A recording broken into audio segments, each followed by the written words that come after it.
Are you doing this work to facilitate growth or to become famous?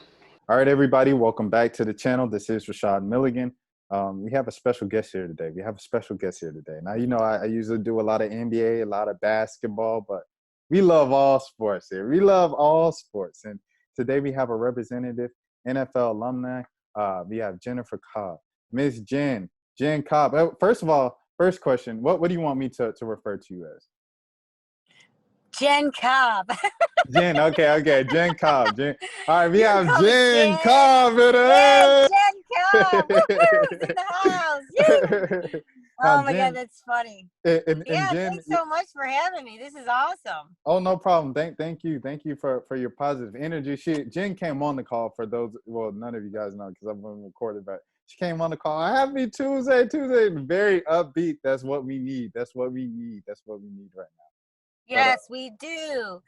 Gen C, we need some upbeat. You and I and millions of others have gone through 9 months of quarantine and just being told how to live our life, and it's time to rebirth some laughter and some good positive energy and the good things that people are doing in the world to keep us kind of down the right path and between the lines of the road, not take those exits that oftentimes lead to, sadness and depression and anxiety. And we don't know what's going to happen. All I do know is that what I do every day comes from a daughter that loves her father. And I started my foundation, Team Gateway to a Cure, 4 years ago when I came off the NFL field. Using that platform, my father battles Parkinson's, and he was diagnosed in 1999, right around the time Michael J. Fox went public with his disease. And it just broke my heart every day to watch my dad's health degenerate when you look at this man as he's your first hero, the first man in your life. And I knew there had to be a way that I could use the resources of Michael's foundation to raise awareness of Parkinson's and research, but also the other side of it, which many people don't talk about, and that's the caregiver that every day does the job that never gets recognized. And that's when I met Lonnie Ali, Mohammed's widow. And she was such a joy and an honor to meet. And she really, really gave me a good insight to Mohammed's legacy. His legacy while he battled Parkinson's was the caregiver support, the doctors, the nurses, his therapists, his buddies, his wife, his kids, all the people in his circle that allowed him to be him, that allowed him to be more than the disease of Parkinson's. And the Muhammad Ali Legacy Care Program focuses 100% of their efforts on caregiver support, the one that's behind the scenes, cheering on their loved ones, making sure their bellies are full of food. They take them to and from their doctor appointments, to and from therapy, kiss them on the forehead, tuck them into bed, and do it again the next day, and never gets a pat on the back. And so I had to step in and let other people know, which you and I and millions of others have had a little taste of through quarantine, of what their life really is like. Their life is very silent, quiet. There's not people knocking on the door, bringing food over, not anybody calling in, how are you doing? It's all about the disease and the loved one that's battling it. And so with the two combinations, it's kind of like an NBA game. You got more than just one player on the court that's making all the shots. Yeah, they got the talent, but it's teamwork for a reason. That's why it's called teamwork. And if you don't have a really good team, you're not going to benefit. And so if you can gather a really good team at home, that person is going to be more than a disease. You're going to give them hope. You're going to get them comfort, and you are going to allow them to be who they are. And that's my dad, Ty Cobb. He's more than Parkinson's. He's a funny dude. He loves to talk about fishing, the days when he used to take us boating in Michigan, when he used to sit us around the kitchen table and he used to cook food for us, and we'd play board games late at night and he used to kick my ass and sometimes I'd kick his in a game of Uno. But that's what life's about. And so when you take a step back and look, okay, who am I and what can I do with what gifts I've been given, talents I've been given, and these are the things that myself, I've done, and I'm really, really proud of it. On a lighter note, like you mentioned your father's name, before we go into like the more specifics. Your father's name was Ty Cobb. Yeah, Ty Cobb, How the was that? baseball How player. was that having a father named Ty Cobb? I know, it's crazy, right? And it's pretty cool. It's William Tyrus Cobb, and it was actually back in the 50s a very, very popular name, Ty, very Irish, Tyrus. My brother's Ty Jr. Um, Dad's never. My dad. It's not, obviously it's not the same baseball player, but the same name.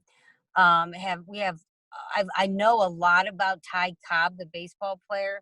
I know he was a challenging character, personality, but I do know that he made his money back then.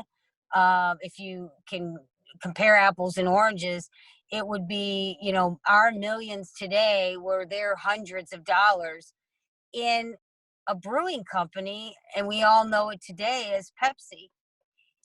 And that's where baseball players, that's where they made their money, through the beverages that they would endorse. The baseball players back then didn't get paid much, but as time goes on, of course things have changed. But the endorsements that he made is what, how he funded his lifestyle. Wow, wow, wow. And going back to your actual dad now, and the caregiver, and even being the support system if you're not the direct caregiver. Honestly, you as a daughter, obviously, I meant to say, it's like, you kind of take that upon yourself. I remember, just to get a little personal, when my grandfather was getting sick into his last days and stuff, it's like, yes, he was in the home, yes, he had caregivers, but my mom still had to step up because, just as a daughter, you know that nobody can take care of your father like you can. And so my question for you is, how do you, as a caregiver, as that support system, as that person giving them that light, and bringing them that positivity, how do you take care of your mental? How do you take care of you staying sane and you staying upbeat when your main job is to uplift others and to continue to keep them positive and to keep them smiling? Absolutely. Well, number one is my mom is an amazing caregiver, and I'm a daughter that is a support system.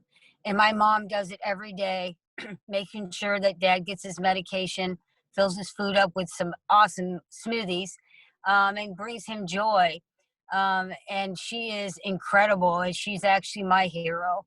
How does Jen do it? I have really positive energy, and I always try to look at, not in a naive way, but look at the positive of things. And I think by that energy to enlighten others in their path, that's how I do it. I do a lot of self-care personally. I do self-improvement. I read a lot of self-improvement books. If I can't read it, I'm audible while I'm in my car. I do exercise a couple times a week. I do a gratitude journal. And I want to say that because it's a huge priority in people's life. We oftentimes look at negative, and if you can take the end of your day or the beginning of your day and you just write a couple of words on a piece of paper or in your notes on your phone and write something that you're grateful for, it will seriously change the step of your day. And I am so grateful. I have done that. I got to tell you, it has really changed my mindset, because you can have somebody who cuts you off on the road, or you're waiting and you're patient and you're trying to get through the grocery line, or someone's cusses at you. Take a step back and think, that person's struggling, and I'm grateful that I'm positive. that I can influence them, because you are a light. Every one of us have a light inside of us. And if you can continue that joy and that positive energy, make no mistake about it, it will pay off. It's like putting money in the bank. It's like, you know, adding dividends to your account. And I try to bank every day those qualities. In fact, that's a question a lot of people ask me being in the NFL. Jen, you know, you're a cheerleader. Guys didn't get paid much. No, we didn't. You know, Marshall Falk and Torrey Holt and Kurt Warner and Dick I mean, those guys, coaches and staff, they got paid a lot of money. But make no mistake about it, they did not make the team on pure talent. Neither do those NBA players. You don't pick a cheerleader based on how high they kick and how great they do a head turn. There's more that goes into the selection process of a player. You can be the quickest, fastest, and make the most baskets. You can catch the most footballs on the field. But those coaches want to know who you are. What's your character like? Do you get along with other players? What's your camaraderie? Are you coachable? Are you able, when you're really down, are you able to be up? And how are you after a whole week of camp when you're exhausted after 3-4 sets and it's 10, 11 o'clock at night and you got to get up and call time is 6 o'clock on the field or on the court and you got to be on? How do you handle that pressure? And how are you off the field with the public? And as a man, how are you as a man, how you hold up your family, how you instill the values and the morals for yourself personally?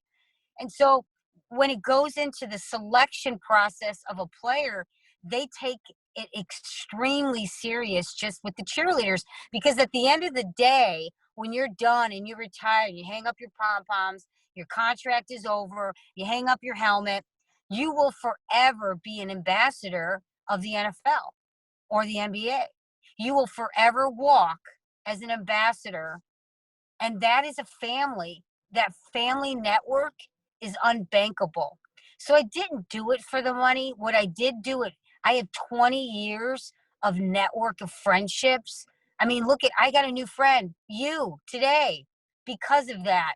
And good for us, because that is so incredibly important in today's life that I can pick up a call and I can call any one of those guys and say, hey, I need some support, even if it's emotional support, or hey, you're gonna be at the Super Bowl, or you're gonna be at the NBA or wherever. I actually met Wade Jr. or Senior at Super Bowl last year, and him and I are great friends, and him and I have talked and had some of the most funniest conversations. My boys met him.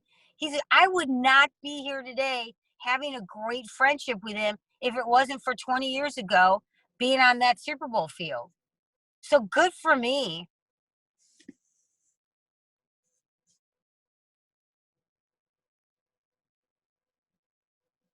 Hello, Jen. Yeah, can you hear me? Okay, I can hear you now. I Yeah, can hear you now. yeah, You said good for me, and that was the last thing I heard. yeah. So what all that amounts to is the fact that sometimes you don't have to put a cash dollar on some of the great qualities that you have in life. And yeah, it is nice. I'm not saying, our God created money to enjoy, food to enjoy, people and relationships to enjoy. But if you can't really truly enjoy what you have in the moment, there's no value. There really, really isn't. And like going off of that, when you said the NFL alumni and being a part of that NFL family, I know a lot of times for athletes and you know whoever it might be, like anyone involved with the game, really, when that time comes when you spend 20 years, 2 decades into something, towards the tail end, some people can be like, they might have, they might think they're ready to leave the game, but there might be like an identity slight crisis right there. But you've obviously kind of discovered your purpose outside of football early on, Yep. with kind of just the situations of your life and stuff like that. So Yep. What was there ever an identity crisis for you of like, oh, what am I gonna do after Oh my this? gosh, what an awesome question. I am so glad you asked me that, because last year when I was at the Super Bowl, I got together with Antonio Holmes and Antonio Brown and God, just a dozen different players and some alumni cheerleaders. And you know what they all talk about? They do talk with each other. And you know what the common denominator is, even with the cheerleaders? Locker room talk. Those are the most amazing memories. Every single one of them will tell you. Yes, I'm not saying the game is not fun. Absolutely, I get it. But when you have the letdown and you go back to that locker room and you just play games on each other and joking and laughing and food fights, and I gotta tell you, the dude talk that them dudes talk about is all locker. Those are the moments they miss. When I talk to the cheerleaders, those are the moments we miss because there's some incredible bonding. And to go back and talk about that when it comes to caregiver or support system, when my father it gets finished working out at the YMCA, after he takes a shower and he grabs his little workout bag and heads over to the station of coffee, and he heads over to that big circle table with all the dudes. And you know what they're doing? They're dude talking. I mean, and sometimes when you are going through struggles in life, no matter what, fill in the blank, you have dudes going through the exact same thing. There's trauma bond going on. There, you guys are sharing stories, you're connecting, and we need to get back to that because there's something about every one of us have a story, and we can all share it with each other. I mean, look at what you do when you post something on your social media. The first thing you do in the morning, you check your story, and what do? You read the comments. The comments are stories. People get it. They want to they want to connect with what you're going through. They want to know that they're not alone. And the players and the athletes, they do lose their identity because they've made that commitment to. You don't need to make the commitment to lose your identity. Life shifts. You're not 20 years old anymore. You're 40. So when you look at your life at 40, how is that transition? Kind of like growing up a kid, when you raise a kid. Your kid's not burping and pooping in their diaper, feeding baby food. They transition to toddler, and then they grow up to teenage, and then they're a young adult, and you have adult conversations with them. You connect as a man to a man differently with them. Just like my daughter, she was different. My boys are the same. I treat them different than I did when they were going through toddler, teenage years. We have adult conversations together. They ask me questions and I tell them how it is. I'm very real with them and I give them choices. Same thing with the athletes. We have conversations. We talk about things and struggles we're going through. A lot of the cheerleaders are moms now. We connect through stories and what we're going through. And then we go back to locker room talk and that just brings joy to our hearts. And so that's kind of how I, as Jen Cobb, that's how I continue my identity, because I will forever be an alumni NFL team player. And I love that. But I'm also more than just that.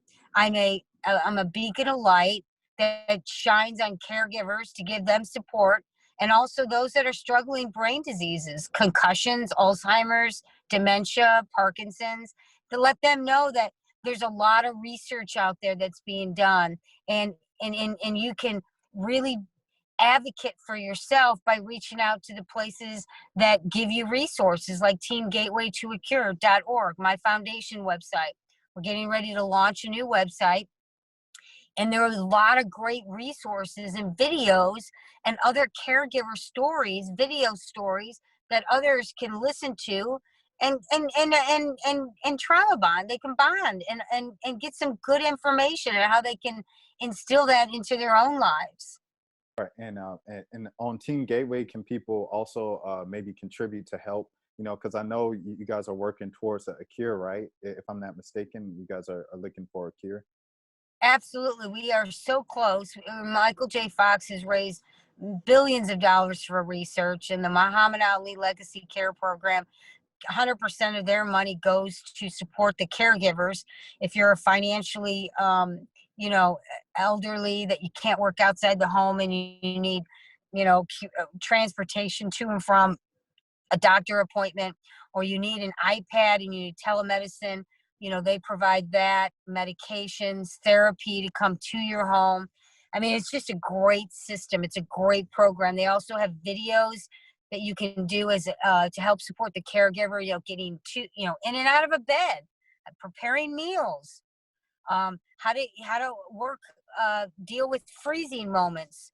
You know, when you're in Parkinson's, a freezing moment is when you want to move, but your whole body's frozen and you can't.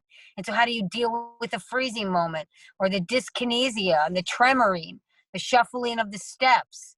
You know, Rock Steady was designed, it was actually started by a group of research scientists based on boxing movements. And they started it in the original Muhammad Ali boxing gym in New York City. And what they did was they tested all of the boxing moves with Parkinson's patients.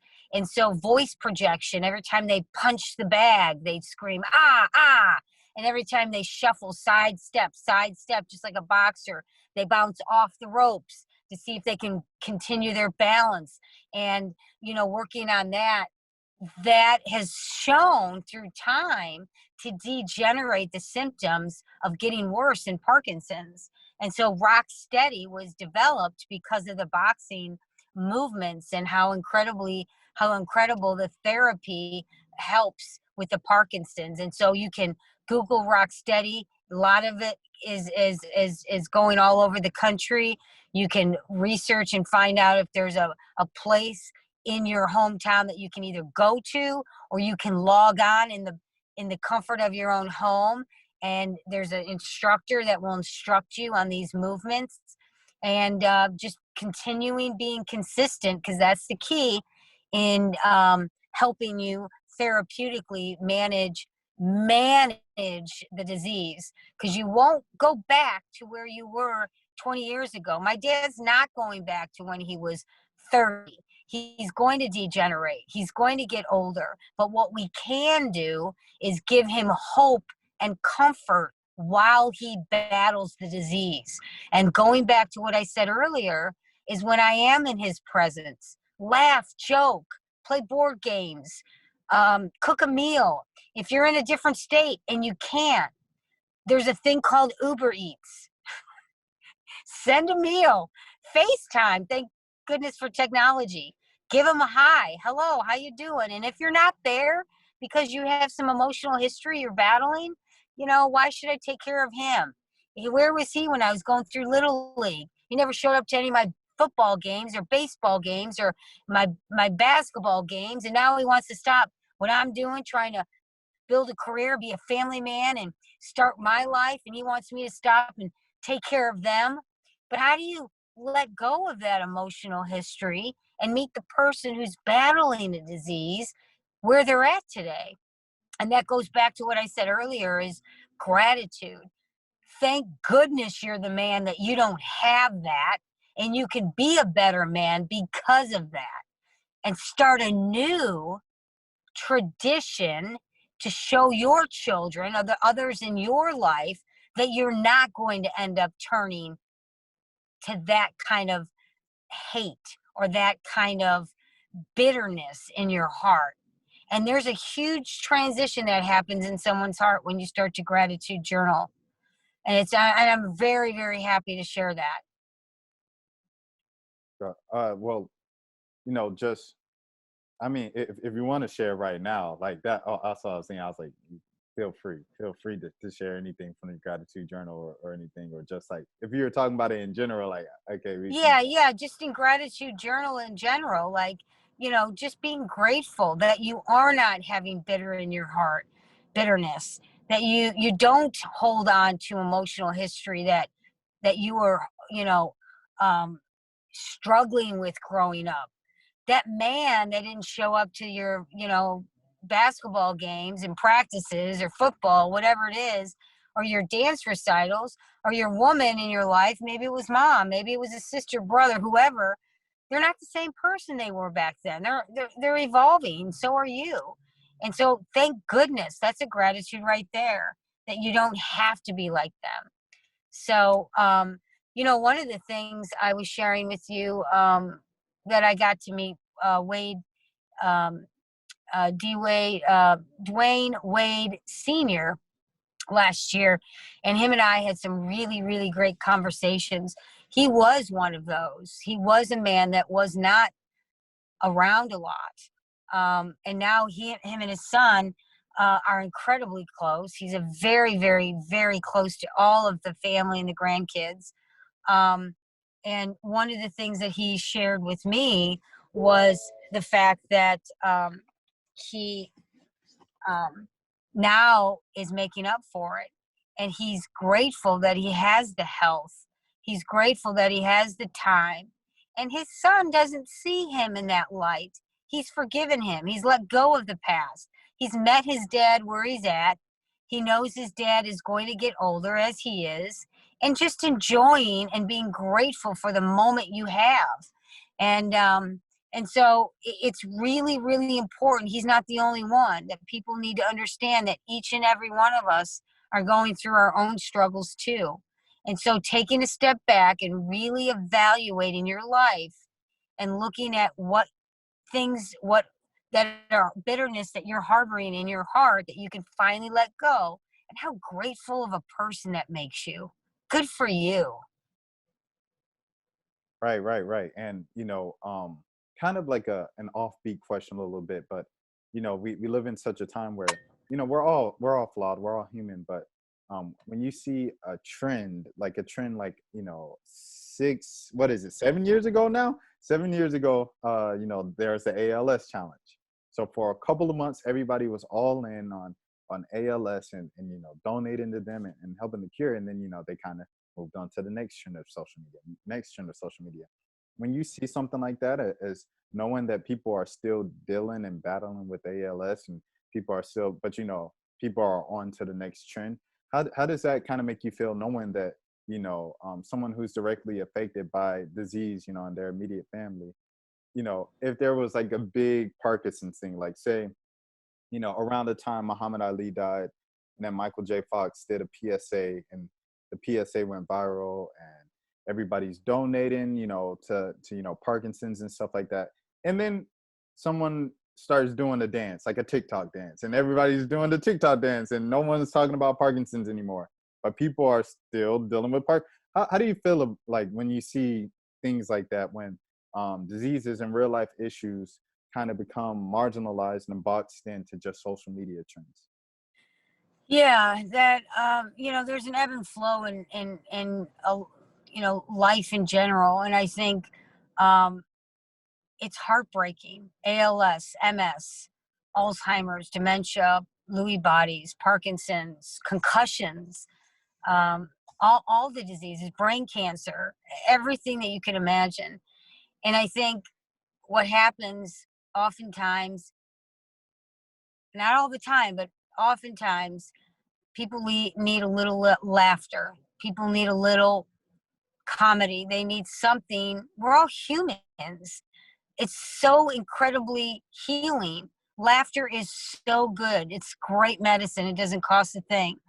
And so if you look at the trend, you might have 100%, everything's, all out for ALS, or all out for brain cancer, all out for MS, concussions, which is huge right now. And there's so much therapy and so much technology that has changed the trajectory of concussion therapy, which is great. But then there's a step back, and people, look to a little bit of social media. It's trends, it's up and down. Then you get back into it. It's just like life in general. I mean, sometimes you take a step back, you're not exercising, you're not eating healthy, and then something might stimulate you emotionally and say, all right, I'm back on it. and you stay focused. And that's where your check and balances come. And so what is your formula personally? I know what Jen's formula is. I know what's your formula. I know that when I start, when something's starting to I'm getting in trouble, I reach out to my support system. I have about 3 or 4 people that I reach out to. Hey, what's my blind spot here? What am I doing wrong? What am I not seeing? Because I'm in trouble.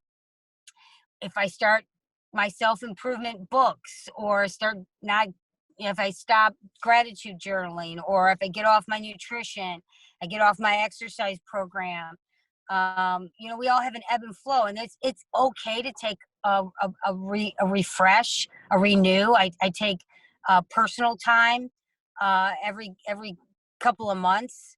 I just check out, and that's my time to reset myself.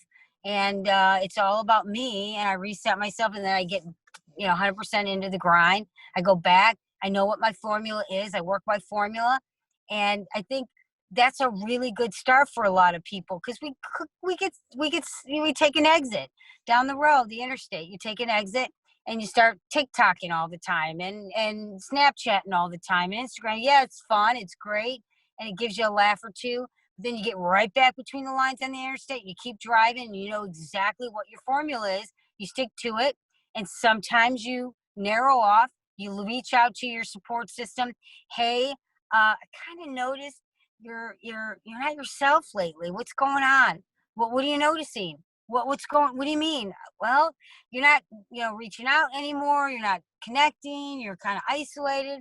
I'm so glad you brought that up, because I didn't recognize that in me, and now I need to get back into my formula. And so you just got to have a good way of checking and balancing, and just staying consistent. Sometimes it's an emotional coach, a mental coach. Going back to the Super Bowl, Tom Brady and Mahomes, yes, they are great, talented players, but they didn't get to where they're at just by playing football. There is a mental, emotional coach behind there, because 80% of that is in the mind. It's crazy, because people think, oh, well, they're just God-gift talent. I'm not taking anything away from these guys. All these NBA players, yes, they are incredibly gifted. They would not be on the court if they weren't. But then there's something in the background that most people don't talk about, and that's a mental coach. They have somebody in their head that keeps them between the lines, it keeps them focused, keeps their formula going. Tom Brady's very disciplined. Mahomes is very disciplined. Wade was very disciplined. Michael Jordan was very disciplined. I know his hitting coach, Mike Barnett, very personally. He was one of my best friends. And when Michael retired off the court and he started baseball, I don't know if you know this, but he could have practiced and everybody would leave. You know where Michael went? Back to the batting cage. He went back to the batting cage, and he would hit for another hour, sometimes 2 hours with Mike Barnett. You'll see it in 30-30. Mike talks about it. Mike Barnett talks about it.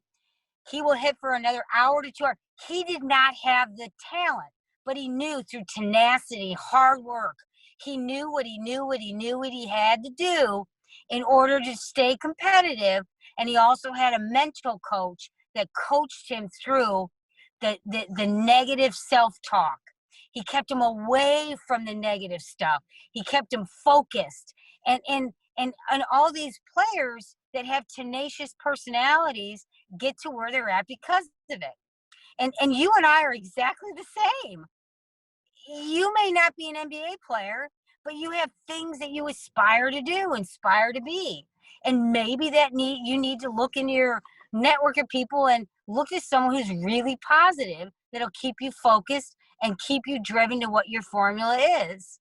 And so I think that TikTok and Snapchat and Instagram, Facebook, those are all great resources, a good opportunity to look into helping in many different, avenues of life and subjects. But you know what you need to do every day. You keep consistent, keep between the lines, and if you take an exit, you know what you need to go and do.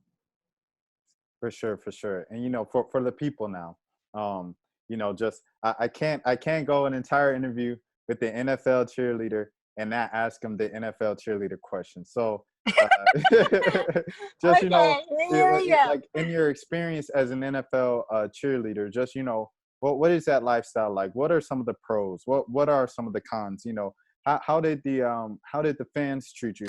How was it when when you're dealing with a bunch of kind of a drunk, emotional, jacked up, football fans? How is that entire experience? Yeah, so I was actually driving down the road, leaving work one day when I heard there was an announcement on the radio. Mrs. Frontieri was bringing the Rams from L.A. to St. Louis, and I was not a strong dancer at all. My background's pediatric dietitian. I worked at a Cardinal Glennon Children's Hospital. I did gymnastics. I did college cheerleading, and cheerleading college and high school is a lot different than professional. We're dancers, we're performers. We're there to entertain the crowd. We're not doing stunts and all that kind of stuff.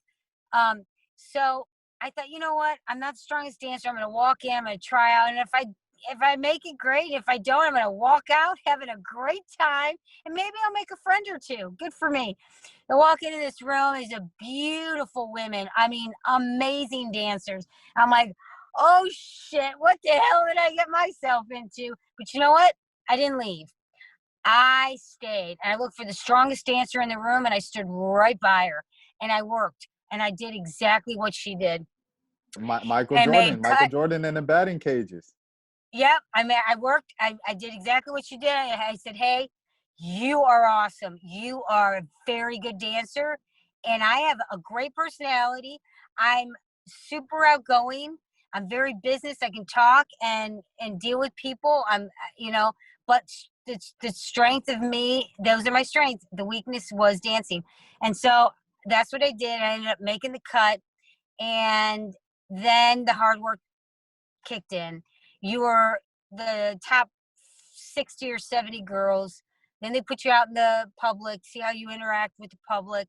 And then you do business events, see how you deal with people in that arena. And then you go to summer camp and you do 3 sets a day, morning, afternoon, night, from 7 to 10 o'clock at night, 7 in the morning. And you do it for 7 straight days. See how you deal with others while you're exhausted. See how coachable are you, how you deal with pressure, how you deal with when you're exhausted. And that really does something to a soul. I mean, it really shows you if you can make it. And like I said, back to when there's more than that goes into the selection process. So the NFL coached me. They coached me from head to toe. They groomed me. They changed my look, my appearance. Mrs. Frontieri was very specific with the lip color of show. I mean, she groomed her girls from head to toe. I mean, our hair couldn't touch our uniform bottom of the top of our uniform. We had to talk a certain way. We represented them. We were an ambassador. We were a brand for them, just like the players. So every time you see a player or a cheerleader come to the dome or the stadium, we're always in business attire. Every time we leave, we're in business attire. NBA is the same way. You sign a contract, you have to know the game inside and out. How you deal with people who are drunk or rude, you just ignore them. You're down, you have security in front of them. We practiced 4 times a week for 3 or 4 hours. On game day, you're on the field at 7 a.m. call. You practice 2 hours before the game. You're in the locker room for hair and makeup for 2 hours, and then you're on the field at 11:30 for tunnel. You cheer for 4 hours. You go back to the locker room. You call it a day, and you're home by 6. But it's just the network of friendships and that experience. I cannot even tell you how amazing it is. It is the most incredible experience of my life. And to be able to share it with others and to use that platform to cheer on caregivers and those that are suffering brain diseases, I'm in a really blessed position in my life, and I'm truly, truly grateful. And I also want my children to see that their mom is more than making great peanut butter and jelly sandwiches. I mean, what's mom's legacy? Just like Michael Jordan's legacy. His legacy is more than just the court. He's a great dad. He's a great friend. I have a great network. So does he.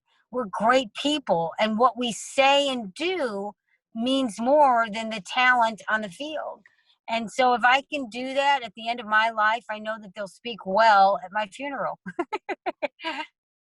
I heard that. I heard that for sure, for sure. And just to wrap up, you know, what do you want to say about football? Maybe potentially returning to St. Louis. Like, what did football mean to St. Louis and stuff like that?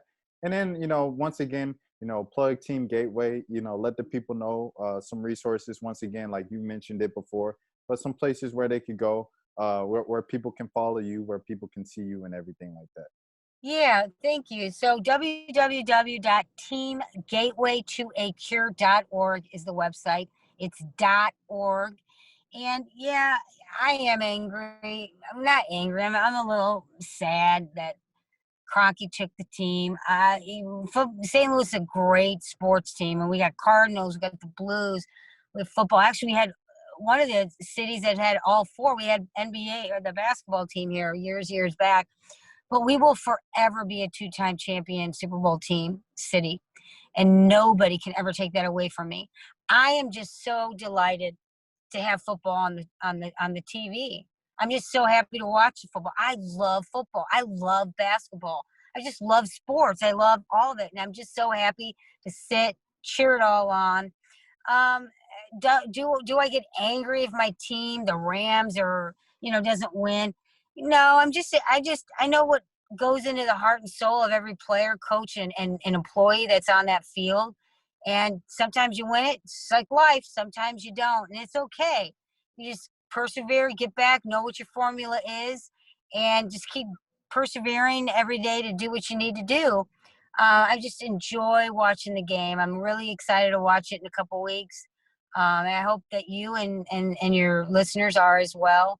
I'm grateful that you've allowed me to use your platform to share my story. A daughter that loves her dad, and I know there's thousands of daughters out there that are going through the same thing. But if it wasn't for my mom, who is an amazing woman, inside and out, that cares every day for my dad, that one day I know there will be a cure for Parkinson's and many of these other brain diseases. And if I can share my story to others to give them hope and comfort, good for Jen.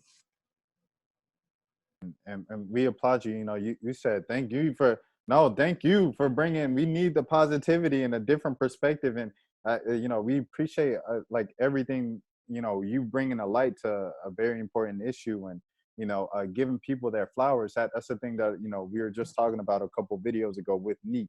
The importance of giving people their flowers while they're still here. We were talking about the death and of Hank Aaron.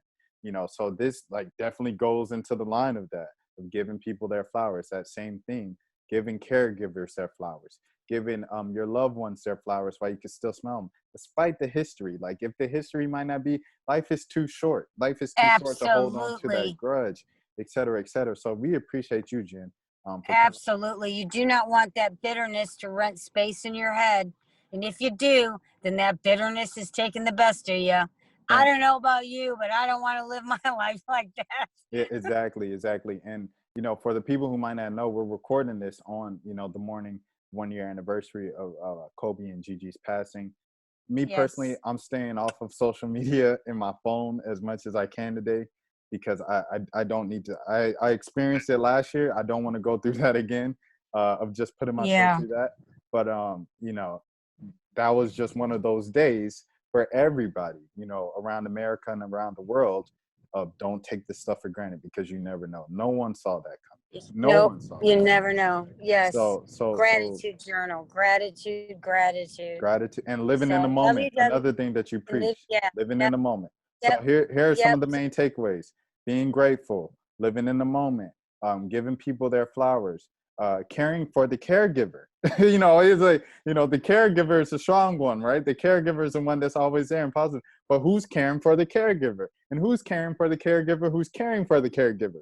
So it's Yep. really a necessary circle. We all need to care for each other. And thank you, Yep. It's Jen, for called bringing that to life. teamwork for a reason. Teamwork. There we go. There Yeah. you go. Yep. Thank you so much. www.teamgatewaytoacure.org. Thank you so much, and God bless you and your family and all your listeners. Thank you so much. All right. You guys have a great day. Wash your hands, stay 6 feet, so that we might see a complete NFL. Well, NFL is already over, but so we can see a complete football all season and get back to normal by sometime soon. All right. Take care, y'all.